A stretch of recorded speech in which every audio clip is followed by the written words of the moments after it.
목사님께서 아프시고 나서 교회를 못 나오시니까 마음이 더 가난해지셨습니다. 항상 목사님께서 나는 교회밖에 없다. 나는 형제들이 나의 전부다. 늘 그렇게 말씀해 오셨지만은 시간이 촉박하면 할수록 더욱 깊게, 더욱 진하게 우리를 사랑해 주시는 것 같습니다. 목사님께서 사랑하시는 이 교회를 볼 때 저도 행복해지고 기분이 좋아집니다. 여기 서서 여러분 얼굴을 보니까 왜 이렇게 기분이 좋고 행복한지 모르겠습니다.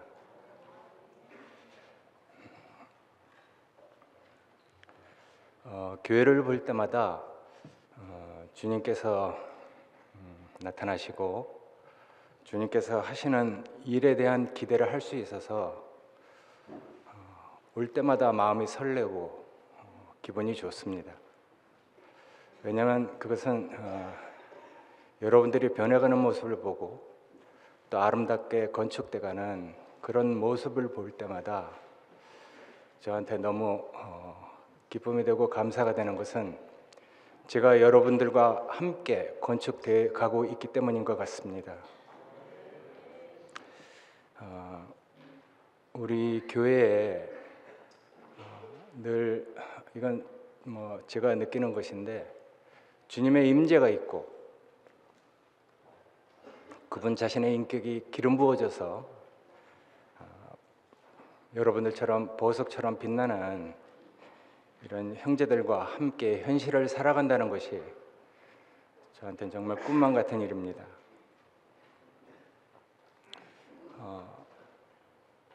아까 성규 형제가 41년 됐다가 하는데 저는 그 3년 뒤에 교회를 왔습니다. 38년 동안 목사님 따라오면서 많은 일들을 겪었습니다. 교회는 많은 문제가 있습니다. 예수님 자신처럼 온전하지도 못하고 사도들처럼 정확하지도 못합니다. 우리가 땅 위에서 살고 땅에 세상 속에 섞여 있기 때문에 많은 풍파가 몰아칩니다. 그리고 또 서로 다른 모든 인생들이 모여 있기 때문에 많은 문제도 생기는 것입니다.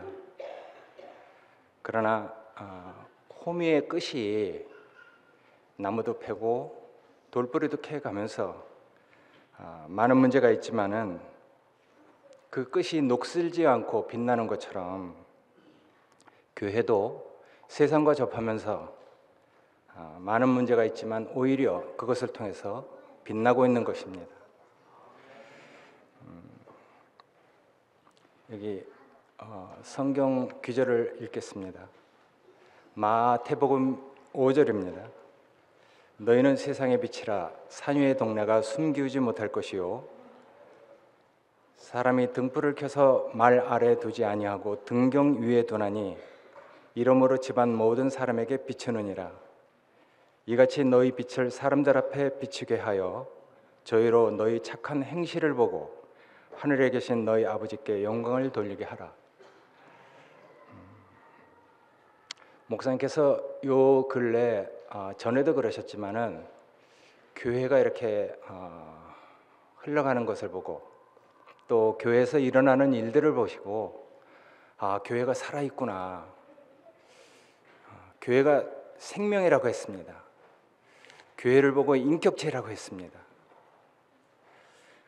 사람들에게 자기 자신을 주고 사람들을 인도해가는 그런 모습이 목사님에게 정말 기쁘신 것이었죠.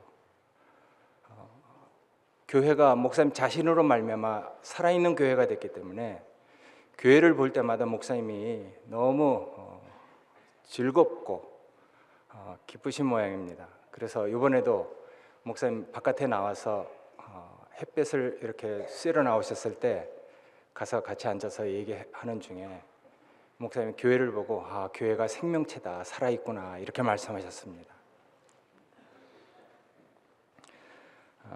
교회는 살아계신 하나님께서 땅에 존재하는 자신의 처소로 여기시는 정말 소중한 곳입니다. 그리고 또 우리가 교회 오면은 하나님이 사람 대신 하나님 아들들의 인격을 먹을 수 있는 곳입니다. 저는 맛있는 형제들이 많은 것이 정말 기쁩니다. 먹을 때마다 맛있습니다. 먹을 때마다 달콤합니다.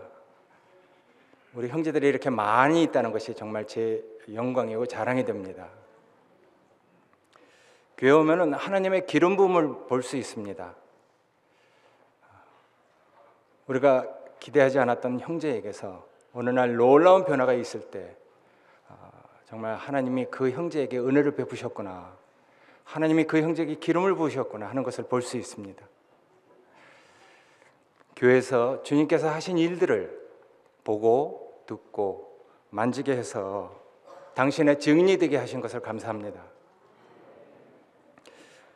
계시록에 보면 하늘에 예루살렘 성이 있는데 멀리서 보면은 벽옥 같기도 하고 가까이서 그 성벽을 보면 많은 보석들로 쌓여져 있다고 했습니다. 그리고 그 안에는 12 진주문이 있고 정금길이 있는데 그 길은 한 길이라고 했습니다. 이런 계시록에 있는 말씀을 들을 때마다 저는 우리 교회하고 이렇게 겹쳐져서 오버랩이 됩니다. 문이 진주문으로 되어 있다고 했습니다. 진주가 어떻게 만들어지는 것은 여러분들이 다 알고 있기 때문에 그건 생략하고 진주라는 그 보석의 그 특성이 있습니다. 다른 보석들은 더 많은 빛을 가진 그 보석의 영향을 받습니다. 그래서 더 반짝이는 그 빛을 가진 보석이 나타나면은 자기의 빛이 사그러지는 것입니다. 근데 진주는 아무리 빛나는 보석이 있다 할지라도 자기 고유한 그 빛깔을 잊어버리지 않습니다. 그래서 그걸 승리의 의미로 쓰는 것입니다. 우리 교회가 그런 교회가 됐습니다. 세상에 대해서 이제 진주 같은 승리를 가지고 있기 때문에 우리 교회는 진주문으로 된 교회입니다. 우리가 다 승리자가 된 이 사실을 인해서 주님께 영광을 돌립니다. 어떻게 이런 의미들을 우리가 누릴 수 있게 됐는지, 그건 어떤 한 분을 만나서 어떤 분을 먹었기 때문에 이렇게 된 것이라고 생각합니다. 예수님은 자기 자신이 복음이 되셨기 때문에 이것은 하라, 이것은 하지 말라 할 필요가 없었습니다. 나를 먹고 나를 따라오라 이렇게 말씀하셨습니다. 예수님은 전 생애 동안 제자들에게 자신을 주고자 원했습니다. 마지막에는 자신의 살과 피를 의미하는 떡과 포도주를 주고 제자들에게 먹으라고 했습니다. 그것은 하나님이 사람 대신 그 사람을 내가 먹는 것입니다. 목사님도 우리에게 그렇게 말씀하셨죠. 저는 목사님 따라오면서 영성 훈련이나 경건에 이르는 연습을 한 적이 없습니다. 그냥 목사님 말씀이 너무 좋고 목사님 자신이 말씀을 가지고 우리를 양육하셨기 때문에 우리는 그 말씀을 먹었습니다. 그분 자신을 먹었을 뿐입니다. 그런데 이렇게 놀라운 형제들과 제가 이렇게 변화를 받게 됐습니다. 나를 따라오라. 그분을 따라가서 저는 구원을 얻었습니다. 목사님 자신이 저에게 구원의 길이 됐습니다. 절대적인 길이 됐습니다. 유일한 길이 됐습니다. 그리고 또 저에게는 생명의 길이 됐습니다. 그리고 하나님 아버지께 가는 생명, 그 유일한 길, 그분 자신을 통해서 그 길을 보게 됐습니다. 그분 자신을 따라가면서 이렇게 놀라운 것을 경험할 수 있도록 하신 것이 너무 감사합니다. 제자들도 그랬습니다. 주님이 안식일 날 그 배고픈 제자들을 데리고 밀밭 사이로 갔습니다. 그러니까 배고픈 제자들은 밀을 막 따먹은 것이죠.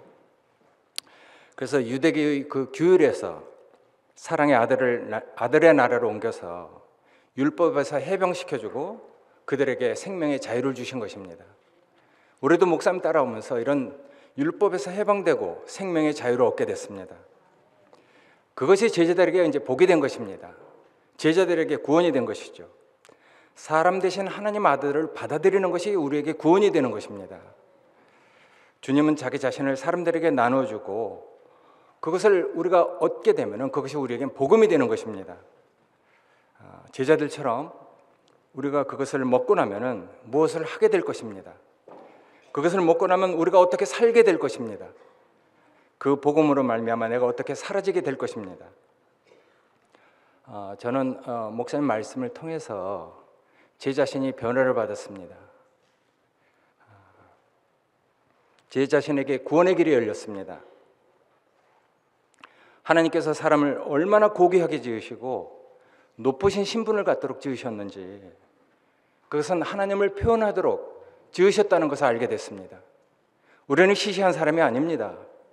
하나님께서 우리를 지으셨을 때 얼마나 높은 가치관을 가지고 살 수 있도록 우리를 지으셨는지, 사람이라면 누구나 다 그렇게 살 수 있는 것입니다. 여기는 자격이 필요 없습니다. 사람으로 태어나기만 하면 누구나 다 그렇게 살 수 있는 것입니다. 구원은 그분 자신이 돼서 내가 그분을 대신해서 사는 것입니다. 예수 그리스도로 말미암아 산다는 것은 우리가 그 생명으로 사는 것을 말합니다. 우리가 주님과 함께 살면은 그분 자신이 우리 자신을 통해서 표현하게 되어 있습니다. 표현되게 되어 있습니다. 생선 싼 종에서는 비린내가 납니다. 그러나 향을 싼 종에서는 향내가 나지 않습니까? 우리 속에 무엇이 있는가가 그 향기가 돼서 나오는 것이죠. 이런 교회를 볼 때마다 저는 너무 행복하고 너무 좋습니다. 이 교회는 주님께서 사흘 만에 세우신 것입니다. 죽은 지 사흘 만에, 장사된 지 사흘 만에 이 교회를 세우셨습니다. 십자가에서 죽고 다시 사신 그분의 생명이 뿌려지기만 하면은 나타나는 것이 그 교회입니다. 우리가 한번 교회를 만들어 보자 해서 이런 교회를 만든 것이 아닙니다. 우리가 교회니까 흩어지면 안 된다 해서 이렇게 모인 것도 아닙니다. 우리가 교회가 된 것은 자신을 주고 나를 따라오라 이렇게 말씀하신 그분을 따라왔기 때문에 우리가 이렇게 교회가 된 것입니다. 같이 살자 하신 분을 따르고 그분과 함께 산 결과로 이런 교회가 된 것이죠. 우리가 이런 교회 안에서 하나님이 우리에게 주신 그 고귀한 뜻을 이루어 나갈 수 있다는 것이 너무 행복합니다. 주님 기도에서 그렇게 말씀하셨습니다. 뜻이 하늘에서 이루어진 것과 같이 땅에서도 이루어질 수 있도록 하옵소서. 그렇게 말씀하셨습니다. 교회는 아까 말씀드렸듯이 땅에 존재하는 하나님의 처소입니다.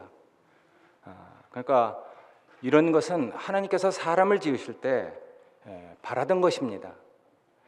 사람을 괜히 이 땅에 보내신 것이 아니고 이 땅에 자신의 처소, 하나님 나라를 이 땅에 이루시려고 우리를 세상에 보낸 것이거든요. 뜻은 하늘에서 다 이루어졌습니다. 땅에서 이루어지지 않았기 때문에 우리가 불려진 것이거든요.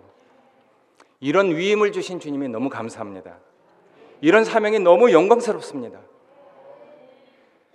우리를 긍휼히 여겨서 하늘의 위임을 맡겨주신 그 은혜를 보답할 길이 없는 것입니다.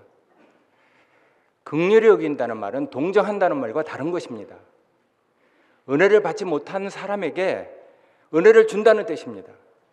그러니까 어떤 자격이 있는 사람에게 뭘 주는 것이 아니고 자격이 없음에도 불구하고 사랑을 베푸는 것이 긍휼입니다.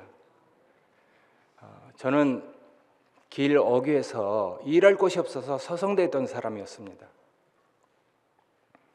남자는 일할 곳이 있어야 됩니다.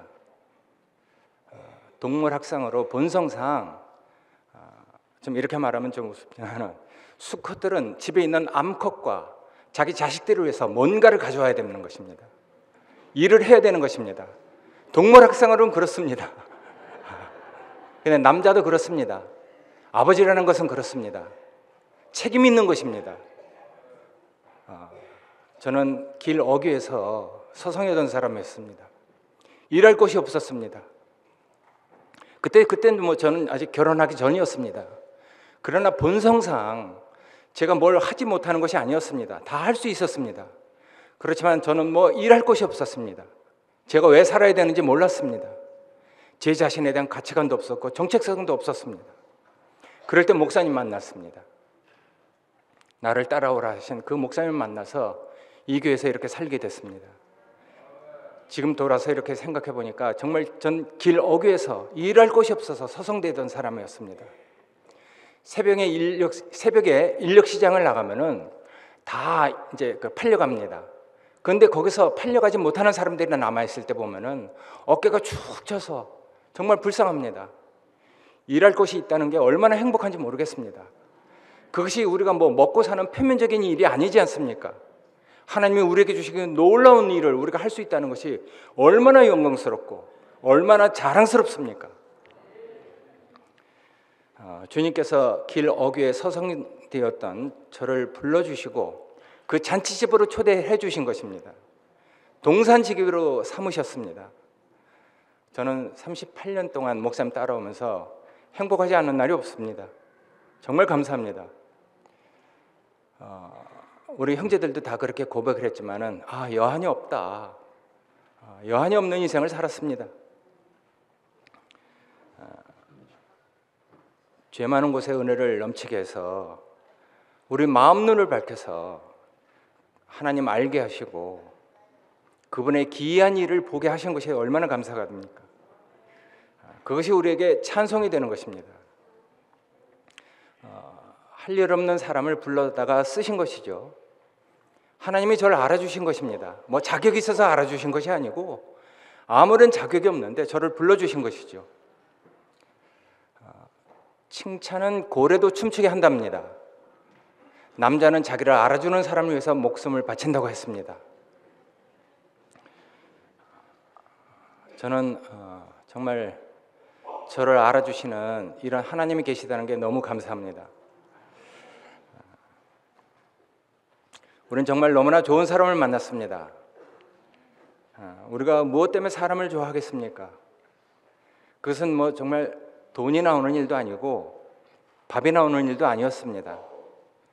그러나 그 사람이 너무나 맛있고 너무나 좋았기 때문에 그 사람을 따라왔습니다. 이것은 정말로 자기가 맛보지 않으면 알 수 없는 것 같습니다. 사람이 사람을 좋아해야 됩니다. 사람이 뭐 개를 좋아해야겠습니까? 뭐 소를 좋아해야 되겠습니까? 사람이 사람을 좋아하는 것이 너무나 당연한 일인데 우리가 사람을 너무나 좋아하다 보니까 다른 곳에서 이단이라는 소리를 들었습니다.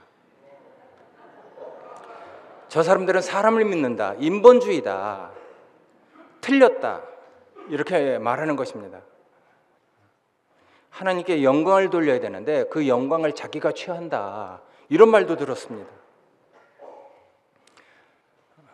우리가 사람을 좋아하고 그 사람을 귀하게 여기니까 이런 말까지 듣는 것입니다. 우리가 그 사람을 뭐 높인다고 해서 높아지겠습니까? 낮춘다고 해서 그 사람이 낮아지겠습니까? 그 사람을 너무나 모르고 하는 소리입니다. 모 교파에 있는 양형제라는 그 분을 만났습니다. 지금은 죽고 돌아가셔서 안 계십니다. 그분도 저에게 그렇게 말씀하셨습니다. 조심해라. 사람을 너무나 믿으면 안 된다. 사람을 따르면 안 된다. 이렇게 말씀하셨습니다. 아마 영광을 자기가 취하는 것으로 보였던 모양입니다. 그래서 제가 그렇게 말씀했습니다. 성경에 써 있는 그 말씀을 한 것이죠. 누구든지 나를 영접하고 나를 믿는 것은 나 보내신 이를 믿는 것이다. 너희를 영접하는 것은 나를 영접하는 것이다. 이렇게 주님께서 말씀하셨습니다. 나는 우리 목사님이 주님도 아니고 하나님도 아닙니다. 저에겐 형님 같은 분이고 저에겐 아버지 같은 분입니다. 난 그래서 그렇게 말씀드렸습니다. 난 주님의 편지가 된 그 사람을 읽고 내가 주님을 영접하고 주님의 마음과 하나가 됐다. 이렇게 말했습니다. 주님의 편지가 된 이 사람을 읽을 때 이런 일들이 생기지 않는다면은 그것은 뭔가 잘못된 것이다 이렇게 말했습니다. 그 사람의 편지가 아니든지 우편 배달부든지 아니면 듣는 사람에게 문제가 있어서 이런 일이 생기는 것이다. 그런 일이 생기지 않는 것이다 이렇게 말했습니다. 우리가 어떤 사람, 주님의 편지가 된 사람이 읽을 때 주님의 마음과 하나가 되는 것은 너무나 당연하지 않습니까?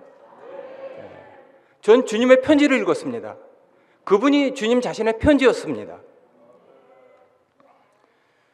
제가 그래서 양형제님한테 그렇게 말씀드렸습니다. 양형제님이 메시지를 전할 때 그것이 지식을 전하는 것이 아니고 양형제님 자신을 주는 것이고 양형님 자신이 편지가 돼서 다른 사람이 그걸 읽을 때 주님이 계시되지 않는다면 그건 뭔가 틀린 것입니다. 그건 잘못된 것입니다. 이렇게 얘기했습니다. 그러더니 양형제님이 할 말이 없어서 오늘 우 형제 교통 잘했네 이렇게 얘기했습니다. 그리고 나서 우리 교회를 이렇게 좀 아래로 보다가 그런 교통이 있고 나서부터 눈이 바뀐 것입니다. 다르게 본 것이죠. 그래서 이제 목사님 좋아하시는 목사님 필요하다 하시면 책도 갖다 주시고 그 뒤로부터 우리 교회에 잘 나오셨습니다. 이제 지병이 있어서 투병 생활하다가 이제 돌아가셨지만은 우리가 세상에 대해서 우리가 정말 이런 관계가 되고 이런 관계가 되신 우리 주님을 자랑할 수 있다는 것이 너무 영광스럽지 않습니까? 전 너무 자랑스럽습니다. 우리 주님을 말할 때마다 전 너무 행복합니다. 왜냐하면 나를 구원하셨기 때문에 그렇습니다. 나를 사람 되게 했기 때문에 난 이분을 자랑하지 않을 수가 없습니다. 이단이라는 소리를 들어도 괜찮습니다. 우리가 왜 이단입니까? 우리가 가장 정통입니다. 예수께서 그렇게 말씀하셨습니다. 무슨 말씀을 했는데 문제가 되는 것입니다. 너희가 그래서 아브라함의 자식이면은 아브라함의 행세를 하였거늘 내가 보니까 너희는 아브라함의 자식들이 아니다. 너희는 마귀의 자식이구나 이렇게 얘기했습니다. 아브라함은 나의 때 볼 것을 보고 즐거워했다 이렇게 얘기했습니다. 그러니까 우리는 그분을 만난 것이죠. 너무나 놀라운 분을 만난 것이죠. 난 그리스도의 편지가 된 그 사람을 만난 것입니다. 그분을 따라오면서 교회를 보게 됐는데 요새 아파서 이제 교회에 이렇게 그분이 못 오시지만은 전 교회에 올 때마다 안식이 됩니다. 여러분들을 볼 때마다 행복하고 안식이 됩니다. 마음이 편해집니다. 우리가 어떤 사람들이 교회 오면 참 마음이 편하다 이런 얘기를 하는 것을 종종 듣습니다. 왜 그렇게 마음이 편해지는 것입니까? 그것은 누군가 무엇을 감당하기 때문에 마음이 편해지는 것입니다. 다 살벌한 그런 사람들 속에 섞여 있으면은 그런 안식을 얻어 가겠습니까? 세상에서는 저 사람이 옳게 되면은 내가 화평하게 될 것이다 이렇게 얘기하는 것입니다. 그건 틀린 것입니다. 그건 세상에서 말하는 것입니다. 제가 살아보니까 다른 사람을 화평하게 하려면은 내가 십자가에 달려있지 않으면 다른 사람이 화평을 얻을 수 없습니다. 제가 예전에 십자가에 있지 않을 땐 제 주위에 있는 사람이 다 죽었습니다. 그러나 제가 십자가에 달려있으니까 제 주위에 있는 사람이 다 화평을 얻는 것입니다. 제 주위에 있는 사람이 다 살아나는 것입니다. 목사님이 우리를 화평하게 하셨기 때문에 우리가 목사님을 좋아하는 것입니다. 그래서 교회에 와서 안식을 얻는 것입니다. 화평케 하는 자는 복이 있나니 저희가 하나님의 아들이라 일컬음을 받을 것이라 이렇게 얘기했습니다. 하나님은 화평 중에 거하시는 분입니다. 우리가 그분을 만나면은 하나님 아들을 만나면 우리에게 화평을 누리게 되는 것입니다. 하나님 아들이라 일컬음을 받을 것이다. 이건 사실 문제가 될 수 있는 말이 아닙니다. 모든 사람이 다 하나님의 아들이라는 말을 들어야 되는 것입니다. 근데 우리가 하나님 아들을 보고 하나님 아들이라 하는데 뭐가 문제가 됩니까? 문제가 될 게 아닌데 세상이 잘못됐기 때문에 이게 문제가 되는 것입니다. 모든 사람이 다 당연히 하나님 말씀을 들은 사람은 그런 말을 들어야 되는 것입니다. 목사님의 말씀 가운데서 목사님 자서전을 보면은 주의 손에 이끌려 그 책을 읽어보면은 우리 목사님은 정말 가난한 분입니다. 주님을 만나기 전에도 만난 후에도 자기 자신의 삶에 대해서 또 하나님을 아는 것에 대해서 정말 구구절절한 가난을 가지고 계신 분입니다. 그 자서전에 읽어보면 그렇게 쓰여 있잖아요. 하나님, 왜 나를 세상에 내보냈습니까? 아무 쓸데도 없고 살아갈 희망도 없지 않습니까? 우연히 잘못 태어난 것이라면 지금이라도 거두소서, 이렇게 기도하고 있었다고 했습니다. 그것은 그래도 오랜 믿음의 방황이 끝나고 하나님께 대한 확신이 나온 후에 한 기도라고 했습니다. 그러니까 목사님은 당신 자신의 인생이 하나님을 만나기 전에도 만난 후에도 정말 가난한 그 가난을 가지고 계신 분인 것 같습니다. 지금 보면은 목사님 노래 가사에도 있지만은 시간이 촉박하면 할수록 더욱 깊게, 더욱 진하게 주님을 사랑해야지, 주님을 표현해야지, 이런 가사가 있지 않습니까? 정말 우리 목사님처럼 가난한 분이 없는 것 같습니다. 영이 가난해서 복된 사람을 우리가 만난 것이죠. 영이 가난하면 복이 있다고 했습니다. 그게 무슨 복입니까? 천국이 저희 것이라 했습니다. 목사님 안에는 천국이 있는 것입니다. 여기 보면은 12절에 보면은 기뻐하고 즐거워하라, 하늘의 상이 너에게 큼이라, 이렇게 얘기했습니다. 목사님이 가지고 계시는 그 천국은 하늘의 상입니다. 그러니까 영이 가난한 것 그 자체가 복이고, 하늘의 상을 누리는 것이, 그 복을 누리는 것이 바로 천국이라는 것입니다. 이건 땅에 속한 것이 아니고 하늘에 속한 것이기 때문에 복이라는 것이죠. 영이 가난해서 하나님을 갈망하고 있다는 것은 사실은 하늘에 속한 일입니다. 우리가 이런 천국을 맛볼 수 있다는 게 감사하지 않습니까? 성경에 보면 하나님 나라와 천국이라는 것이 있습니다.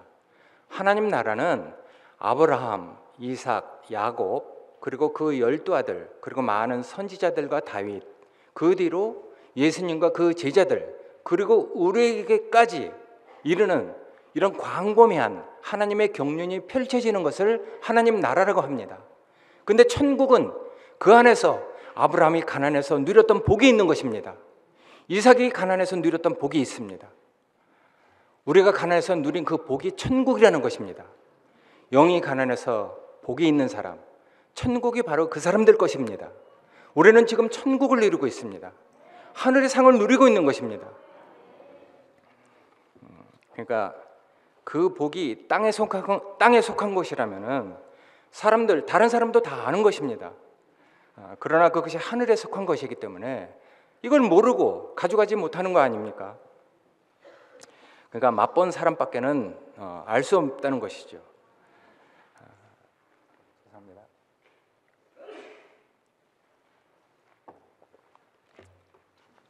예를 들어서 흙은 흙 자체로는 구원이 없습니다. 생기가 들어오니까 산 혼이 된 것처럼 흙에는 씨가 뿌려져야지 이제 무엇이 되는 것입니다.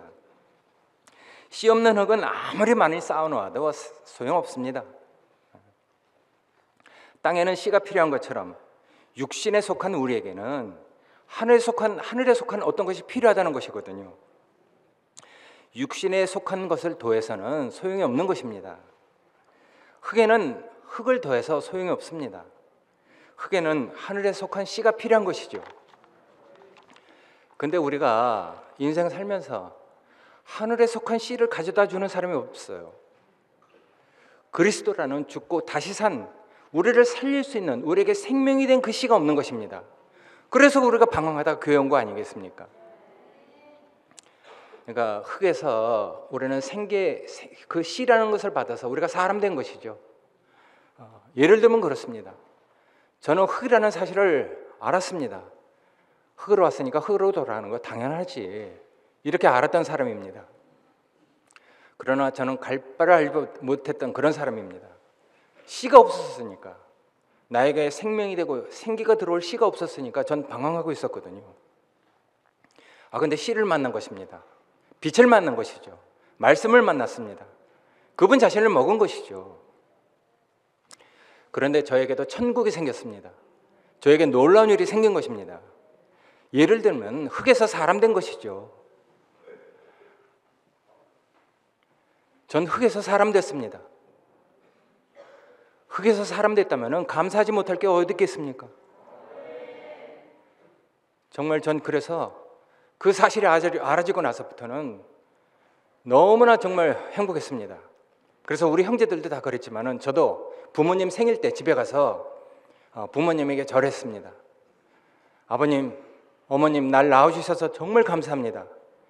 육신적으로는 부모님에게 제가 절을 하고 감사하다는 말을 한 것이지만은 제 영안에서는 저를 구원하신, 나에게 생명의 씨를 뿌리시고 나를 사람 되게 하신 하나님께 내가 감사를 하고 있었습니다. 전 거기서부터 새로 출발했습니다. 그런 사실을 가지고 있는 사람은 남은 인생은 모든 문제가 생길 때 거기서부터 다시 출발하는 것입니다. 흙에서부터 사람 됐다. 흙에서 사람 됐다. 우리에게 모든 문제가 있을 때 거기서부터 출발하면 모든 문제가 다 원인무효됩니다. 모든 것이 다 감사가 됩니다. 영이 가난한 사람이 따로 있는 것이 아닙니다.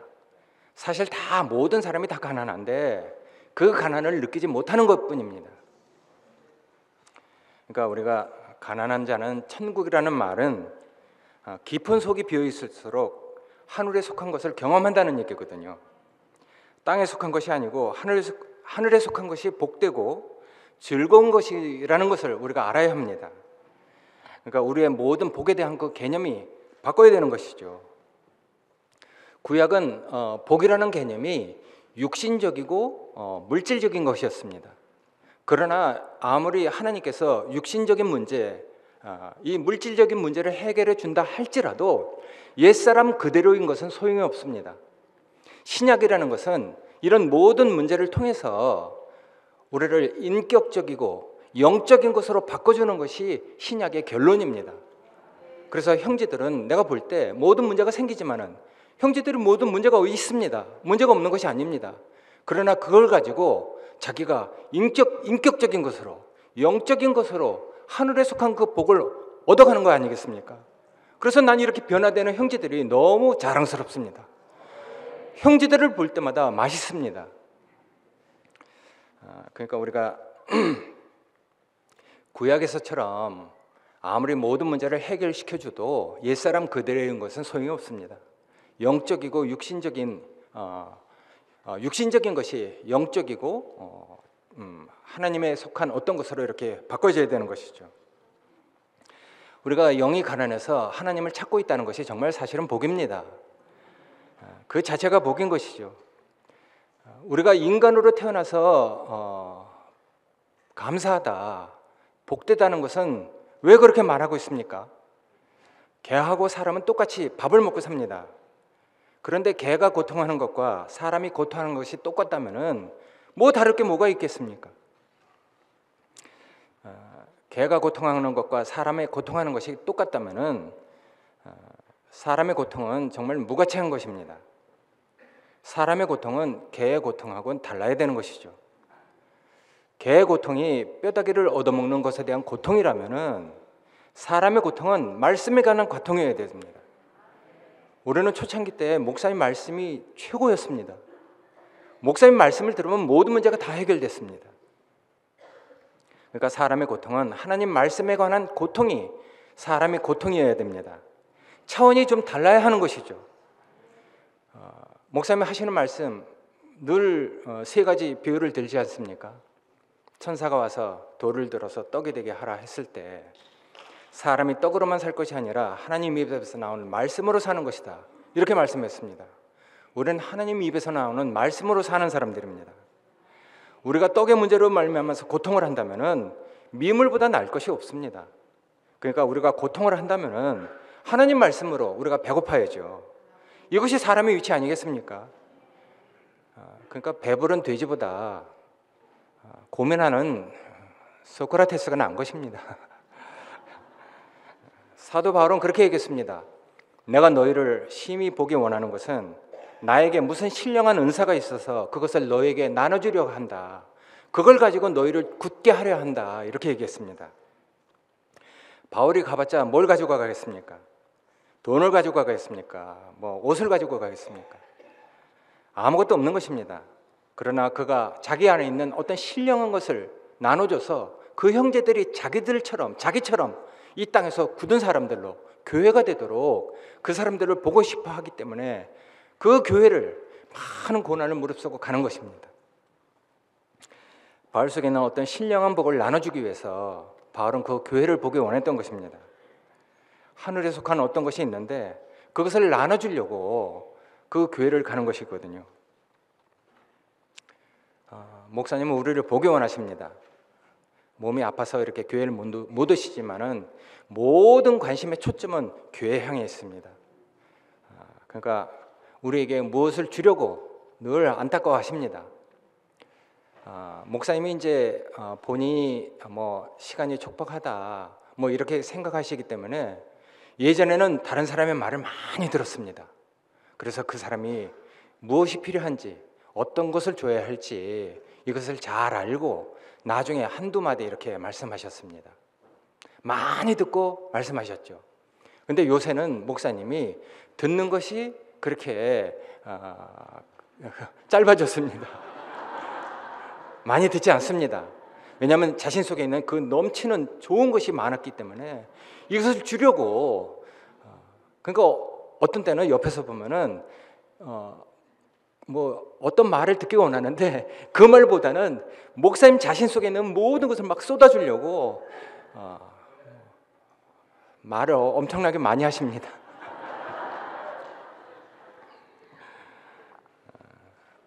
노인 한 사람이 사라지는 것은 도서관 하나가 사라지는 것과 같다고 했습니다.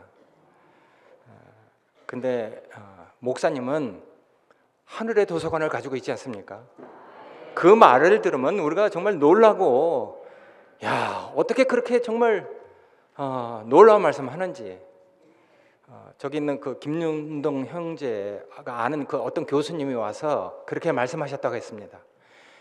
내가 수많은 곳에서 강의들 들어보고 말씀도 많이 들어봤지만은 저렇게 정말 적당한 예를 가지고 저렇게 말씀 잘하는 분 처음 봤다.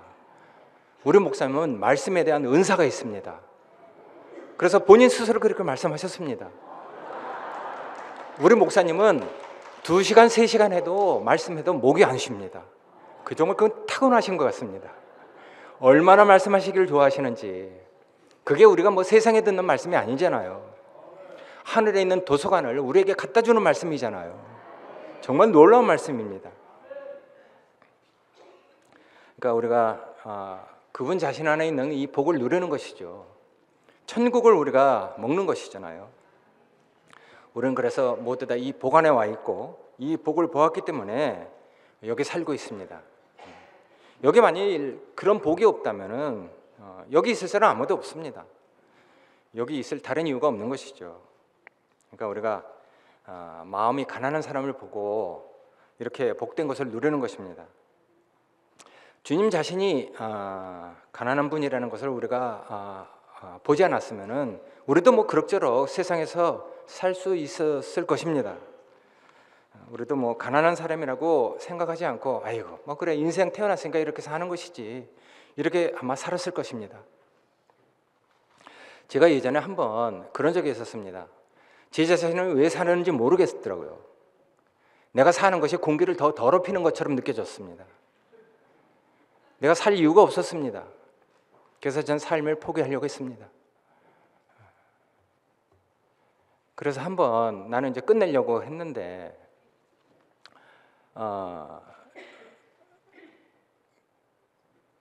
근데 뭐 이런 얘기 하면 우리 자매는 싫어하는데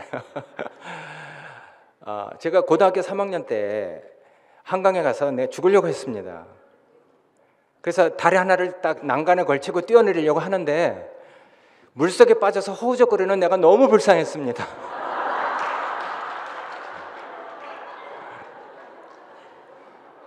그래서 막 울었습니다. 목 놓아서 울었습니다. 그렇게 전 왜 사는지 몰랐던 사람입니다. 그러다가 이제 방범한테 붙잡혀갖고 파출소에 가서 귀에서 예배당 종소리가 나도록 맞았습니다. 이리 차이고 저리 차이고. 그때는 인권이 없는 세대였습니다. 내 사는 것도 서러운데 막 파출소 가서 얻어 쳐져갖고 죽는 줄 알았습니다.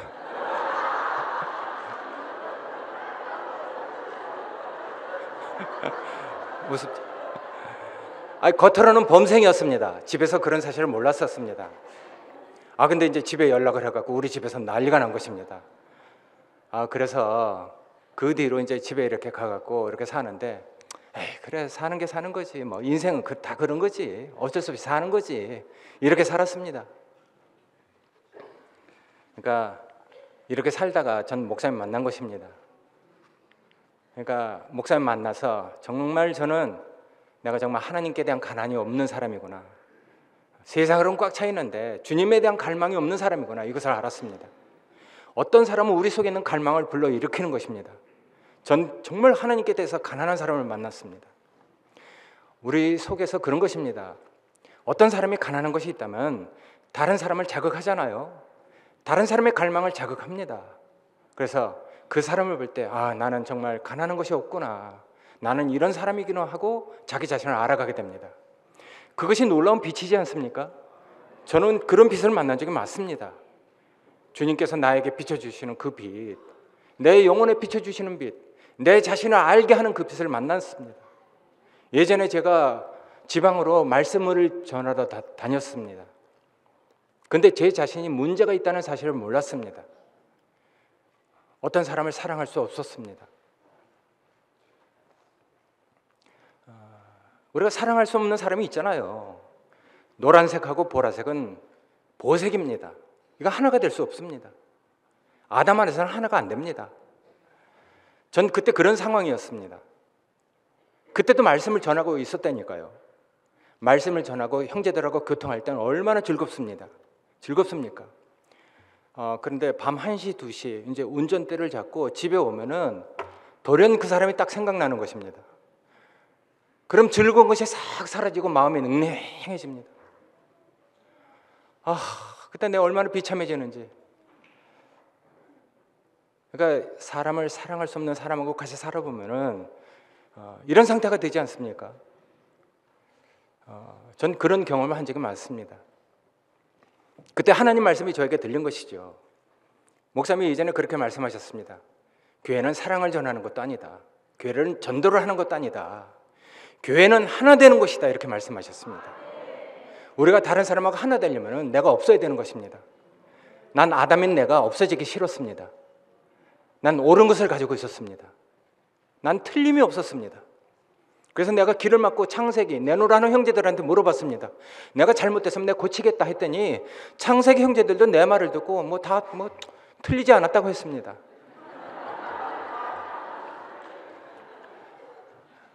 그러나 하나님 말씀은 계속해서 관절과 골수를 찔러 쪼개기까지 하는 것입니다. 너 틀렸다. 넌 나한테 소용없다. 이렇게 말씀하셨습니다. 하나님의 말씀은 때로는 가혹합니다. 나에게 검으로 다가왔습니다. 편안치가 않았습니다. 그럴 때 하나님 말씀이, 그때 목사님 말씀이 그 주제가 그랬습니다. 제물이 왜 제단 위에서 태워져야 되는지 그걸 말씀하셨습니다. 그 말씀이 저에게 비춰진 것이죠. 전 태워지기 시작했습니다. 완전히 태워졌습니다. 동편 재버리는 곳에 버려지는 것이 마땅했습니다. 예전에 이제 그 말씀을 듣고 지방 순회하면서 테이프 듣고 이렇게 다니지 않습니까? 근데 그 테이프를 통해서 내 자신이 탁 비춰졌습니다. 그 빛이 비춰진 것이죠. 난 이런 사람이구나. 난 사람하고 하나 될 수 없는 사람이구나. 내 사람을 사랑할 수 없는 사람이구나. 이렇게 비춰졌습니다. 동편 재버리는 곳에 버려지는 것이 마땅했습니다. 그것이 오늘날에는 십자가에서 매달려서 뛰어내릴 수 없는 사람까지 연결된 것입니다. 그러나 그때는 그렇게 알아졌습니다. 그래서 차를 몰고 고속도로 오다가 더 이상 눈물이 나서 내가 운전할 수 없었습니다. 그래서 고속도로 그 휴게소 그 옆에다가 차를 세워놓고 내가 한참 울다 왔습니다. 우리가 이렇게 가난한 어떤 것을 가지고 있다면은 다른 사람 속에 있는 어떤 갈망을 불러일으키는 것이죠. 그러니까 교회 오면은 우리가 이런 사람을 만나지 않습니까? 그래서 교회 오면은 한 사람 한 사람 주님의 손으로 빚어진 사람들을 보는 것입니다. 세상에 대해서 죽고 오직 하나님께 대해서만 산 사람, 이런 사람을 우리가 보는 것이죠. 그런 사람들로 우리가 교회로 지어진 것입니다. 우리가 어떻게 이런 교회로 지어졌는지 정말 신기합니다. 이런 보이는 건축은 우리 창룡이 형제가 정말 난 우리 창룡 형제 너무 존경스럽습니다. 오홀리압과 부살렐이 성육신이 된 사람 같아요. 야, 정말 전 목사님하고 말하다가 전 저 성격이 이렇게 괴팍하고 제 성질 더럽지 않습니까? 그러니까 목사님하고 이렇게 그 일을 하다가 뭐라고 하시면은 전 저대로 일을 하다 맙니다. 그렇게 해도 일은 잘 되니까. 근데 창룡이 형제를 보면은 너무 순종해요. 이렇게 하라면 이렇게 고치고 저렇게 하면 저렇게 고칩니다. 목사님은 이성적이고 합리적입니다. 그러니까 늘 바꿀 수 있는 분입니다. 근데 전 다분히 좀 감정적입니다. 저도 B형인데 사람들이 저를 보고 이제 B형으로 안 봅니다. 다 순택 형제 무슨 B형이야, A형이지 이렇게 얘기를 합니다. 근데 전 편한 사람 만나면 제 기질이 나옵니다.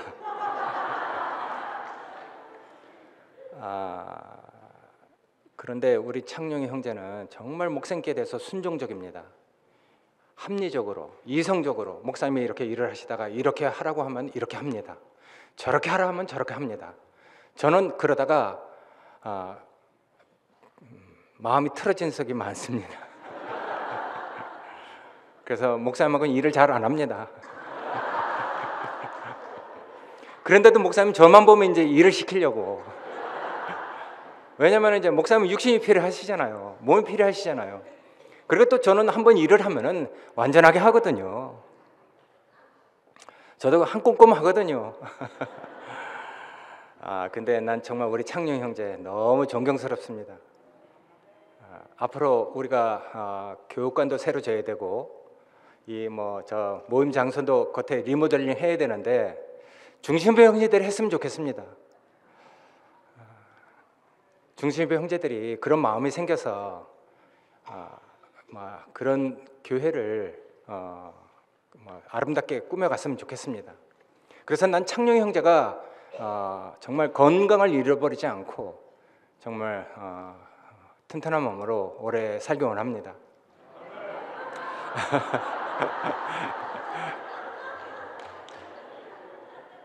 그리고 교회를 질 때 정말 제가 많은 사람들에게 상처를 줬습니다.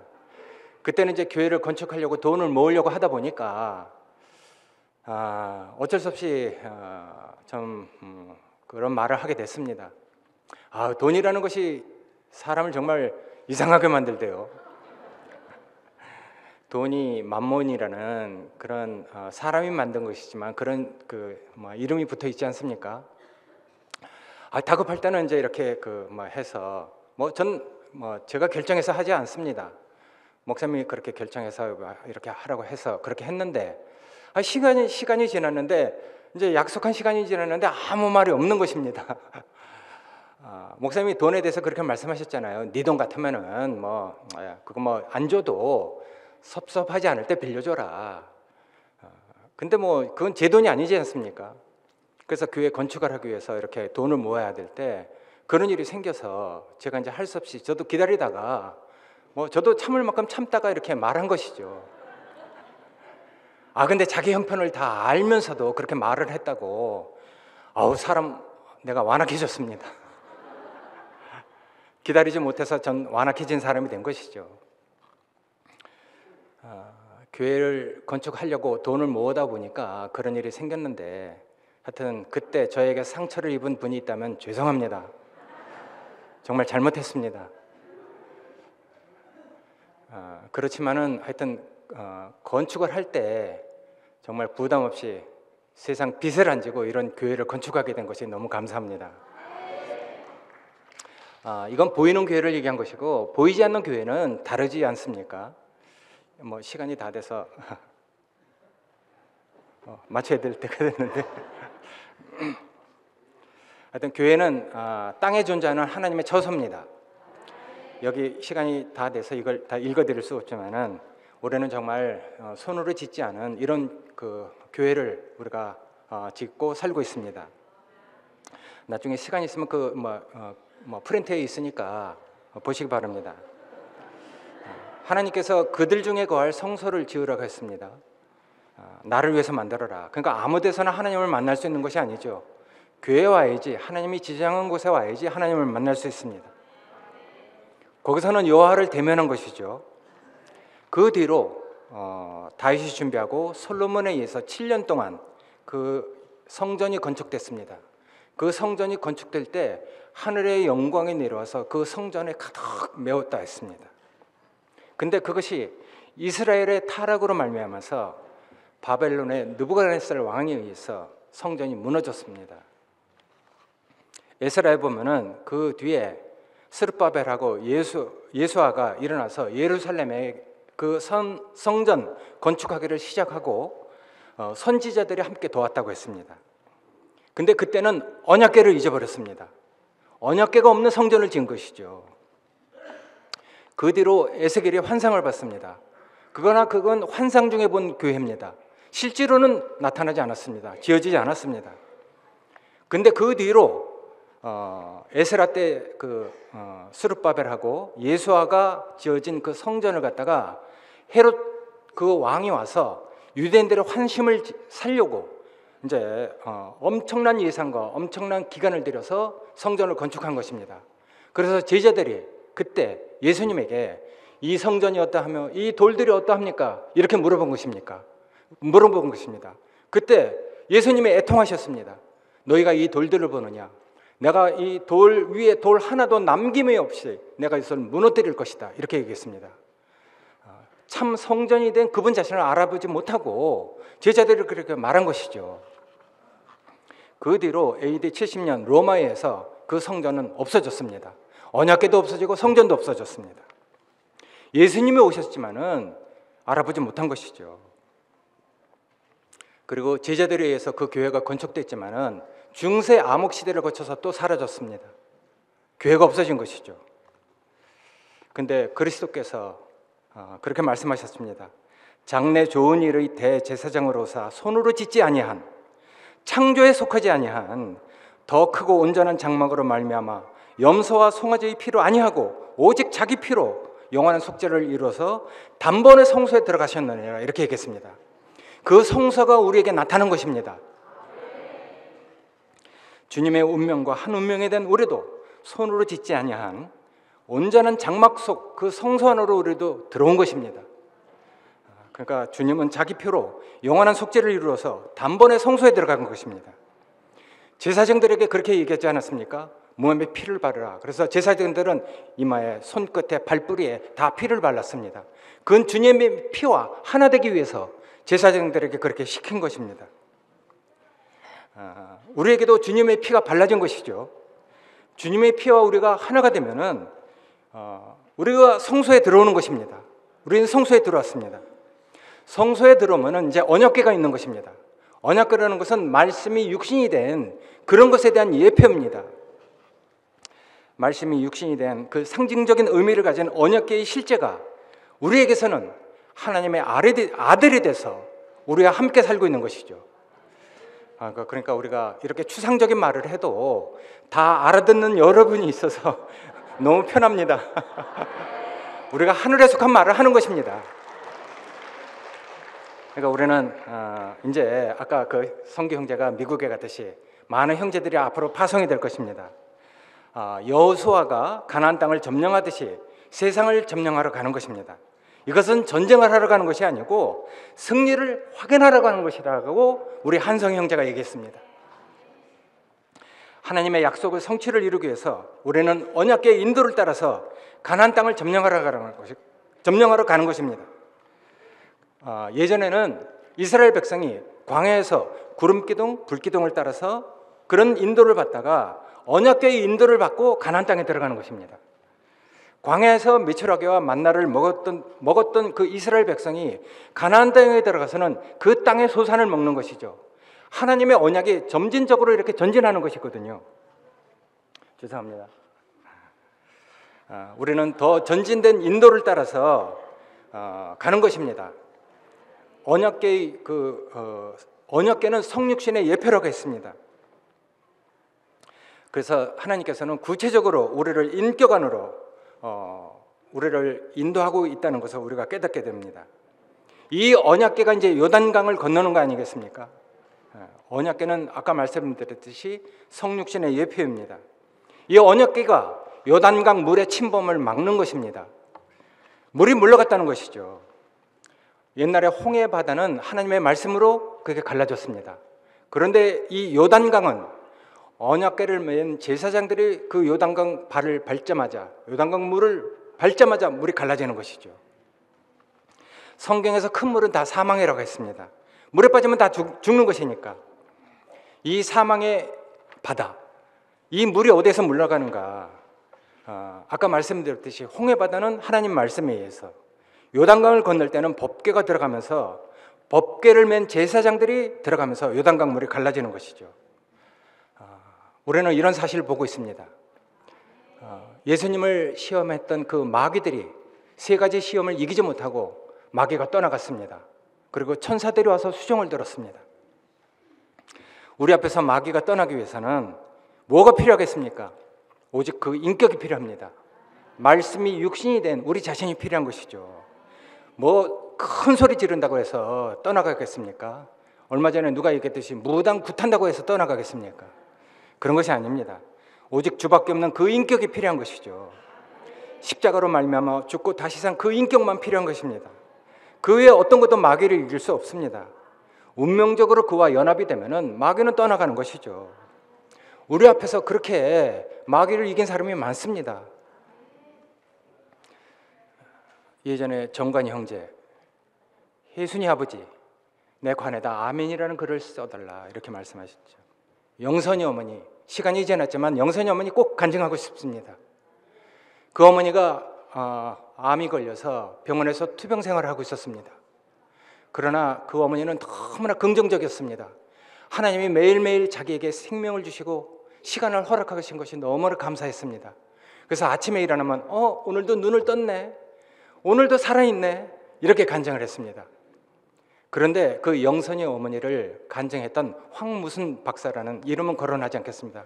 그 가톨릭에 있는 의사가 영선이 어머니를 보면 기분이 좋아지는 것입니다. 아침에 스태프들을 데리고 회진을 할 때 영선이 어머니 침대에 올라와서 할머니만 보면 기분이 좋아진단 말이야 하면서 영선이 어머니를 다 안고 한참 있다가 내려와서 회진을 갔다고 했습니다. 세상에 어떻게 이런 일이 있을 수 있겠습니까? 죽음을 향해서 가는 사람입니다. 그러나 사망의 물이 그 사람을 삼키지 못하는 것입니다. 우리에게는 이렇게 놀라운 형제들이 많습니다. 다 인격 문제입니다.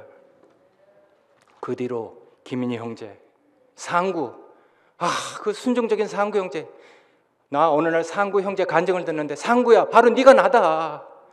나도 너처럼 살고 싶다, 이렇게 얘기했습니다. 우리는 다 한 몸입니다. 우리는 다 하나입니다. 그리고 그 뒤로 혜일이, 그리고 이번에 죽은 옥현이 다 죽음을 향해서 가고 있지만은 사망의 물이 삼킬 수 없는 것입니다.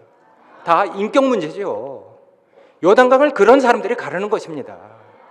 우리는 세상을 향해서 지금 가고 있습니다. 그러니까 우리가 세상을 점령하는 것이 아니라 승리를 확인하러 가는 것이죠. 세상은 이미 간담이 서늘해져 있습니다.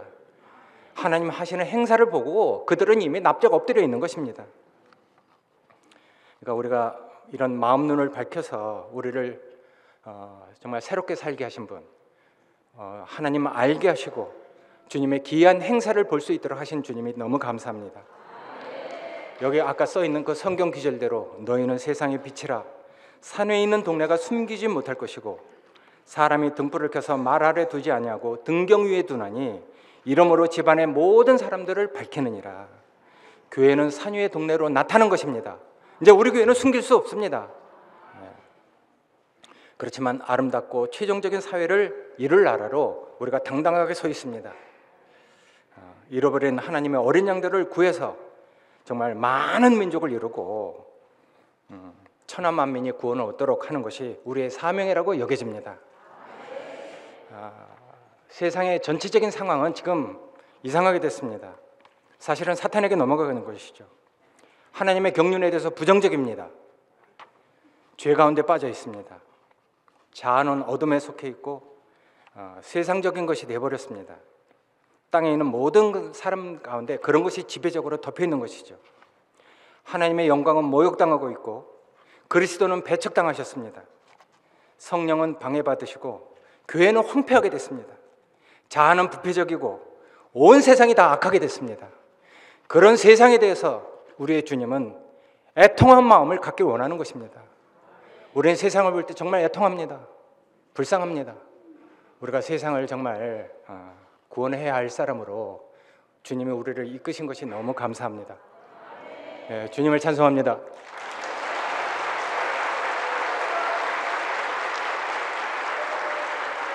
기도하겠습니다.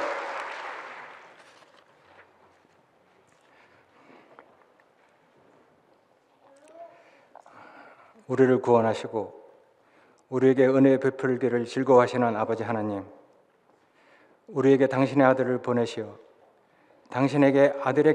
당신께서 아들에게 기름을 부으신 것처럼 우리에게도 은총을 부어주신 것을 감사합니다. 주님, 당신 자신이 아름답고 온유하고 풍성한 인격이 우리에게 부어져서 여기 있는 우리 모두가 부족함 없이 하늘의 복을 누려 이 땅에 존재하는 당신의 처소로 지어졌습니다. 우리 교회가 누구나 와서 살고 싶어하는 행복하고 아름다운 하나님 나라로 모든 사람에게 보여져서 이곳에 오면 누구라도 다 부러워서 함께 살고 싶어하는 그런 마음이 들도록 우리에게 축복을 더하여 주시옵소서. 예수 그리스도의 이름으로 기도드렸사옵나이다. 아멘.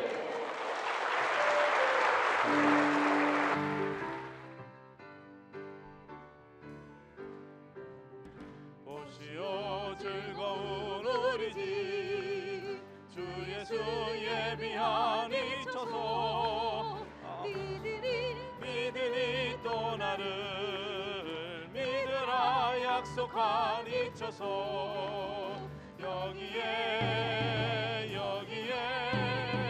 주 예수 예비한 집 있네 여기에 주 예수 약속한 집 있네 지난날 거룩한 성도들 우리 집 보려고 고대해 본토와 친척을 떠나서 약속한 그 땅을 찾았네 여기에 주 예수 예비한 집 있네 여기에 주 예수 약속한 집 있네 지금은 주 안에 형제들 주 예수 예비한 이곳에 먹으며 마시며 호흡해 약속을 실제로 누리네 여기에 주 예수 예비한 집 있네 여기에 주 예수 약속한 집 있네